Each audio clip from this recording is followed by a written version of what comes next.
He never fit the mold. He didn't wear the polished suits Nashville preferred. He didn't smooth out his phrasing. He didn't chase trends. And yet, for more than 7 decades, Willie Nelson has stood at the center of American music like a force of nature, unmovable, uncompromising, unforgettable. Born on April 29, 1933, in Abbott, Texas, during the Great Depression, Willie entered a world that offered very little. His parents left when he was just a baby. Raised by his grandparents, he found comfort not in security, but in sound. At 6 years old, he held his first guitar. By 9, he was playing in local bands. By 10, he was writing songs that carried more ache than most adults could articulate. Music wasn't a hobby. It was survival. The road out of Abbott wasn't glamorous. He enlisted in the Air Force but was discharged early. He sold Bibles door to door, pumped gas, worked odd jobs. At night, he played honky-tonks and radio stations that paid more in hope than in money. And during those years of scraping by, he wrote songs that would eventually define American music. He wrote Crazy. He wrote Hello Walls. He wrote Funny How Time Slips Away. But here's the twist. Nashville wanted his songs, not him.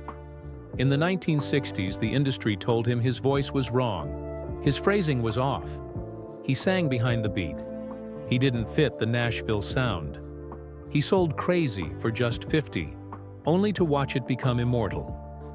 While others topped the charts with his words, Willie stayed in the shadows, underpaid, and underestimated.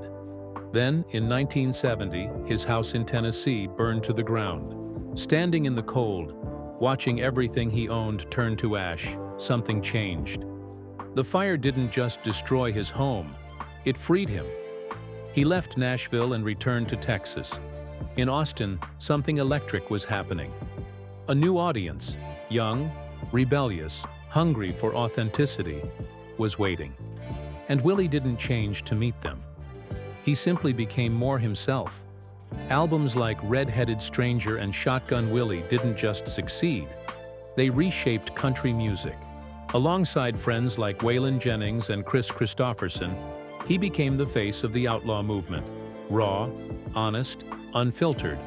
But fame never protected him from reality. In 1990, the IRS hit him with a $16.7 million tax bill. They seized his property, auctioned his belongings. At 60 years old, he was nearly wiped out. So what did he do? He recorded an album called The IRS Tapes and sold it directly to fans to pay off his debt.